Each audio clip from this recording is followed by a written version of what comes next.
कुछ ऐसे आविष्कार जो इंसान की गलती के कारण अचानक हो गए, क्योंकि काम किसी और पर किया जा रहा था और बन गया कुछ और ये आविष्कार भले ही गलती से हुए हो, लेकिन ये आज हमारी जिंदगी का अहम हिस्सा बन चुके हैं। एक अनजाने प्रयोग से वो चीजें बनी जिसने मानव इतिहास को बदल के रख दिया। और आज हम कुछ ऐसे ही आविष्कारों पर बात करने वाले हैं जिनके बारे में उनके आविष्कारकों ने भी नहीं सोचा था। और इसमें पहले नंबर पर है कोका कोला। दवा से विश्व के सबसे प्रसिद्ध ड्रिंक तक के सफर की बात करें तो जो आज दुनिया का सबसे प्रसिद्ध ड्रिंक है, उसकी कहानी भी उतनी ही अविश्वसनीय है। 1866 में एक अमेरिकन फार्मासिस्ट जॉन पेपरटन एक पेन किलर बनाने की कोशिश कर रहे थे। सिविल वॉर में गंभीर रूप से घायल होने के बाद पेपरटन को मॉर्फिन की लत लग गई थी और वे इसका एक नशा रहित विकल्प तैयार करना चाहते थे। ऐसे में उनका पहला प्रोडक्ट पेपरटन वेंजवाइन कोका था, जिसमें कुछ ऐसे इंग्रेडिएंट्स थे जो आज के कोका कोला में भी नहीं मिलेंगे। इसमें कोका वाइन होता था जिसमें अल्कोहल कोकीन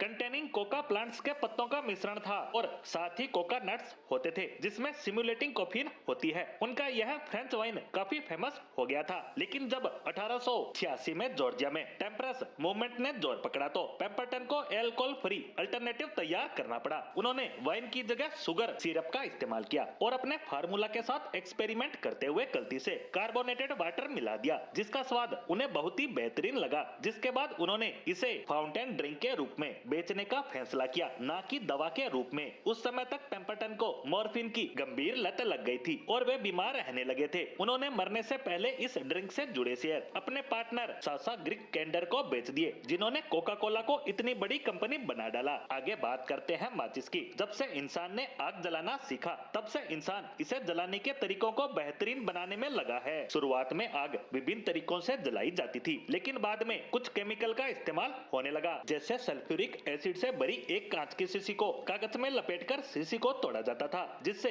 आग जलाई जाती थी। उसी दौर में ब्रिटिश फार्मासिस्ट जॉन वॉकर ने केमिकल के साथ प्रयोग करते हुए गलती से एक कोटेड स्टिक को अपनी आग की जगह पर घिसा तो वो स्टिक अचानक से जल उठी। उसी से वॉकर को आइडिया आया। 1827 में उन्होंने अपनी फार्मेसी में कांग्रेविस नाम से माचिस को बेचना शुरू किया, जो पोटेशियम क्लोरेट और एटोमोनी सल्फाइड के मिश्रण से कोटेड कार्डबोर्ड स्टिक्स थी, जो कि सैंड पेपर से घिसने पर जल उठती थी। हालांकि वॉकर का ये आविष्कार तुरंत लोकप्रिय हो गया था, लेकिन उन्होंने इसे पेटेंट कराने का फैसला नहीं किया। इसके परिणाम स्वरूप अन्य लोगों ने भी इसके डिजाइन की नकल करना शुरू कर दिया और अपने खुद के वर्जन्स बेचने लगे, जिसे उसके असली आविष्कारक की पहचान छिप गई। आगे बात करेंगे वॉरफरीन की, जो एक लाइफ सेविंग ड्रग है। 1920 के दशक में कनाडा के खेतों में कुछ अजीब हो रहा था। गायें और भेड़ें जो मोल्डी स्वीट क्लोवर घास खा रही थी, अचानक इंटरनल ब्लीडिंग से पीड़ित होने लगी। पूरी तरह से स्वस्थ दिखने वाले जानवर साधारण से वेटरनरी प्रोसेस के बाद भी खून बहने से मर रहे थे। ऐसे में कनाडा के पशु चिकित्सक फ्रैंक स्काफील्ड ने ये जांच की और पाया कि उस सड़े हुए घास में एक ऐसा पदार्थ था